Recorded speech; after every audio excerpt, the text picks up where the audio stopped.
Hey, Rich Tyson here with the weekly update on both the housing providing advocacy front, and I've got some fun personal news that I'll leave for the end of this video. So this past week, our region, as I mentioned, we were having some discussions with the legislators across, the various regions across Western New York, starting out in Erie County in the west and moving our way east, and that's via Under One Roof. And that group and the advocacy that they're taking on as well, that I've been trying to add to that effort as much as I possibly can. So we did have the Finger Lakes call this past Thursday. I was a little disappointed. I would have preferred that the legislator themselves show up for that Zoom call. They did send their staff, who was extremely gracious, absolutely wonderful, asked, I felt, some very pointed and spot-on questions. They didn't have as much time to dedicate to us as we initially thought, so we were not able to get through all of those housing provider testimonials. But we did, I think, impart quite a bit of wisdom upon them and just kind of enlighten them as to what we're seeing out here on the outside. So I'm not going to release the name of that legislator yet, because I'm optimistic that the promise from the staff that they would be circling back with us to further that dialogue and actually be engaged in it personally. I'm going to remain optimistic that they're going to hold true to that. If that changes, I will let you know. But I do think it was a good start, but a very brief start, and I think we have a lot of work left to do on that front. Also on Thursday, because my wife and I and daughter snuck down to New York for a couple nights. My wife had to renew her Thai passport, so we went down to the embassy in New York City. But we also, I attended the New York City rally for the New York Landlords Group. That's on Facebook. It's a place that I've been contributing and engaging with a lot of folks on. What I was really pleasantly surprised to see, despite the fact that it was extremely cold and the snow was bombarding us, what I did see was a very diverse group of housing providers. Many of the folks that I met in the New York City area are folks that I've mentioned in previous videos. I find to be the most heartbreaking stories of all is folks that have purchased multifamily properties, and they did so because it's really one of the only ways to afford to purchase anything in New York, and that they live in one of the units that they own. So they're living in a unit, renting out another unit or units, and that it was the way the offset of those rents coming in to help pay that mortgage payment. And I'll be honest, I heard some really heartbreaking stories and some really scary stories about what's going on in that region. But it was a very diverse group of people, primarily immigrants. I think I was literally one of the only white people there that was from the U.S. originally, many Eastern European, a lot of Chinese, Middle Eastern, African immigrants. It was a very good event, and I think hopefully it's going to just continue to add to the collection of voices that are out there advocating for some sanity to be restored. I throw some pictures up there for you guys to take a look at of that. Another exciting thing that I had go on a few weeks ago, and it just aired on Monday, yesterday, today's Tuesday, the 24th, was 13 Wham. Chris over at 13 Wham had reached out looking for a housing provider to interview about kind of what is going on in our side of the story. And I think she did an extremely fair job. I have been interviewed by the media previously, not necessarily 13 Wham, but other local entities. And they always seem to find 10 seconds of 20 minutes of what you say that makes you look as ridiculous as possible. And that's the focus or the headline of the piece. And I think I was thrilled at how much content she was able to get into that special report. I'm thrilled of the items that she chose to focus on that I said, because they were really, I think, the most important points expressed during my time with her. So again, to Chris, thank you so much for taking the initiative to dig into this issue and to kind of bring more attention to it, because we need all of the assistance we can get on that front.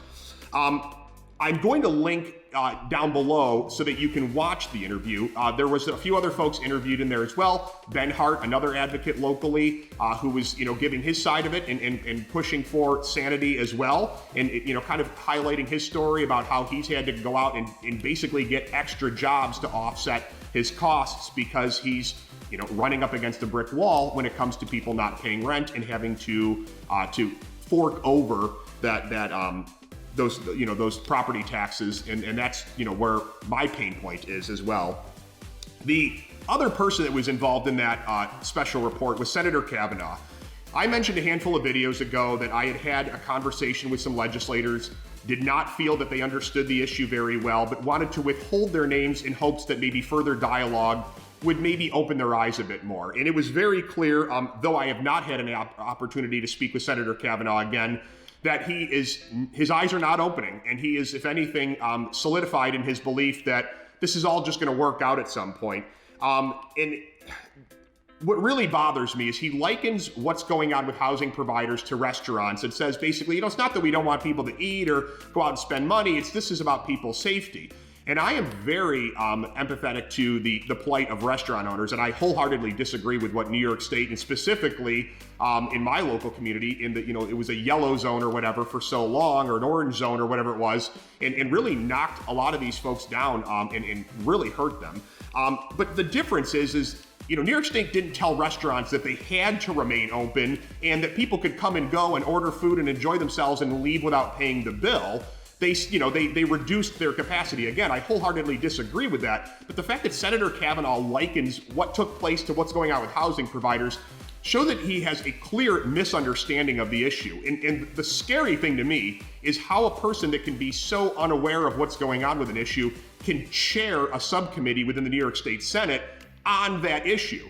Once again, I feel myself coming back around to the thought process that a person in power or leadership, for lack of a better term, is either totally clueless about an issue or is intentionally misrepresenting what is actually taking place out here. And I don't know which is scarier, that he's totally clueless or that he's intentionally taking the actions he's taking, which are punishing too many people out here. So, he also says that the courts are the only path for people to determine if people impacted or have been rather impacted financially due to COVID. Well, that's been my complaint all along, is that the courts are the only place. The courts aren't open. Ben Hart mentioned that in the interview as well. Just open the courts. And he says at the same time that they can't do the job because of the pandemic. So there's only one path to go, but they can't really do it. So what are we waiting for? Just some magical moment to appear where we say that the courts can now all of a sudden, open up and do what they need to do? And I'd be willing to make a bet with the senator, not directly. We could put $100 towards the charity of our choosing,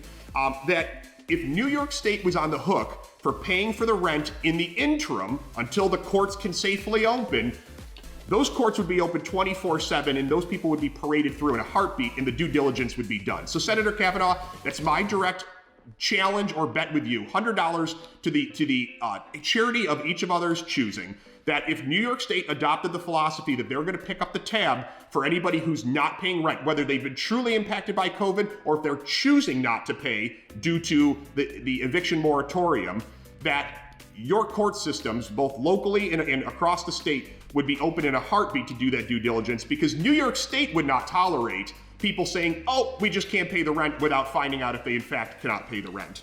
So Senator Kavanaugh, reach out. Let's get this going. Let's get some sanity back into the equation. We need it desperately. And I'm going to leave off on a positive note. I think that'll be a good place to leave it. So this yesterday, after 3 years of working her butt off and really dedicating herself to it, my daughter earned her first degree black belt at the age of 7, almost 8 here in a few weeks, through Master Kim's Taekwondo Institute, which is locally here and has 3 locations. Grandmaster Kim is an accomplished Taekwondo student himself and leader and instructor. And I think that Rochester doesn't understand how much of a gem that we have in this community with having Grandmaster Kim and his school and his staff located here in providing those opportunities to students that whose parents encourage them to embrace it. So if you've got a kid out there that's looking for an extracurricular activity, try saying that 10 times fast, I would highly recommend looking at Master Kim's Taekwondo. He's fantastic. He's firm, he's tough with the students, but he's also the kind of person that is going to dig down, and I've watched him do it on a number of occasions, both with my daughter and other students. If they run into a struggle, he doesn't leave them behind. He's all about pulling them up with him, and his staff is of the same way. So thank you to Master Kim's Taekwondo and specifically Grandmaster Kim. You are providing this community with a resource that I don't think gets enough of attention. And I think the more people that get involved with your school, all the better. So some great news. Congratulations to Ari, my daughter. Well-deserved, sweetie. You did a wonderful job, and I can't wait to see what you do going forward, as I know you are going to stick with Taekwondo, and I think you're going to do amazing things both within that sport and outside of it. So that's the weekly update. Get in touch. I've got some other new stuff coming over the next few days here, some stuff that I'm going to hold back on maybe putting out there right now, but I think it'll be good when it gets out, and we're going to keep this fight on, and be safe out there. See ya.